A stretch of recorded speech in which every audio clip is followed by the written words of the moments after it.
Assalomu alaykum futbol ixlosmandlari, e'tiboringiz markazida futbol dunyosi hamda dunyo futbolida ro'y bergan eng so'nggi yangiliklar bilan Legioner TV kanali. Ayni paytda mana shu roligimizga like bosayotgan barcha obunachilarimizga yana bir bor o'z minnatdorchiligimni bildirib qolaman. Keling do'stlar, birgalikda bugungi rolikka 5000 tadan ziyod like yig'amiz. Albatta bu Legioner TV kanali oilasi a'zolari qo'lidan keladi. Siz like bosib obuna bo'lib qo'ygan bo'lsangiz, men bugungi dasturimizni boshladim.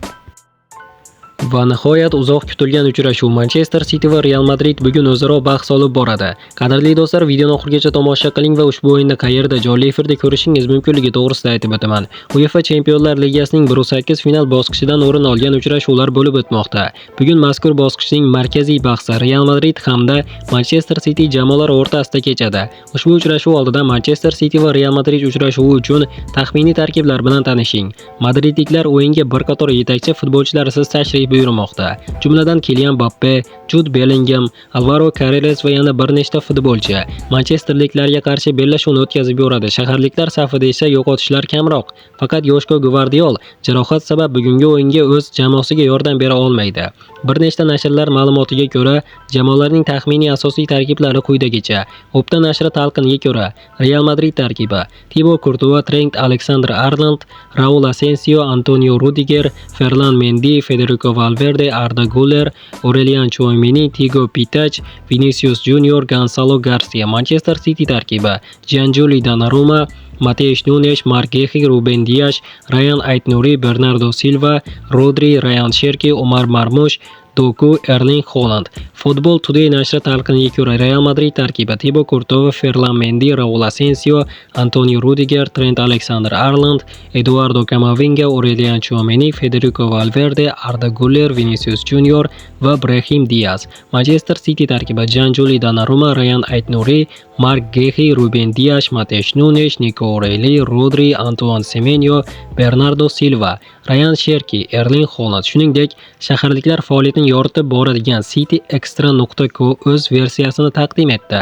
Taxminlarga ko'ra, Abduqodir Husanov Real Madridga qarshi bahsni zaxiradan boshlaydi. Manchester City tarkibi: Gianluigi Donnarumma, Ryan Aït-Nouri, Marc Guehi, Ruben Dias, Mateus Nunes, Nico O'Reilly, Rodri, Antoine Semenyo, Bernardo Silva, Ryan Cherki, Erling Haaland. Ma'lumot uchun aytib o'taman do'stlar, bugungi bellashuv Toshkent vaqti bilan kechki soat 1:00 da start oladi. Ana endi do'stlar, bugungi uchrashuvni qayerda jonli efirda ko'rishingiz mumkinligi to'g'risida aytib o'taman.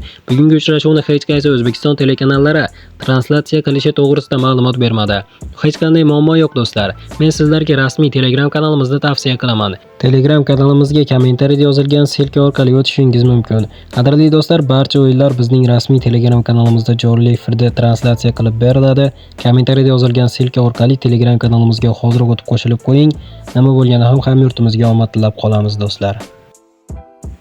Qadrli do'stlar, biroz oldin aytib o'tilgan fikrlar bu shunchaki manbaning fikri. Gvardiola yakuniy qarorni qabul qiladi. Abduqodir Husanov asosiy tarkibda tushishi ehtimoli kattaroq, chunki Abduqodir Husanovga hozirda Gvardiola juda ham katta ishonch bildirmoqda, chunki undan oldingi o'yinda Vinicius Juniorni qanday to'xtatganini bilasiz.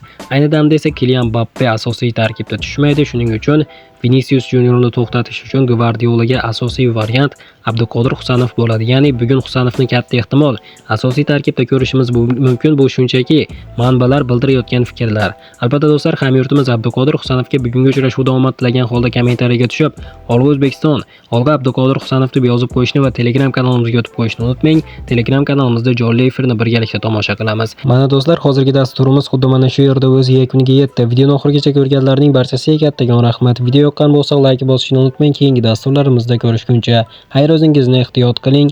Legioner TV kanalimizdan uzoqlashmang. Tez orada ko'rishguncha do'stlar.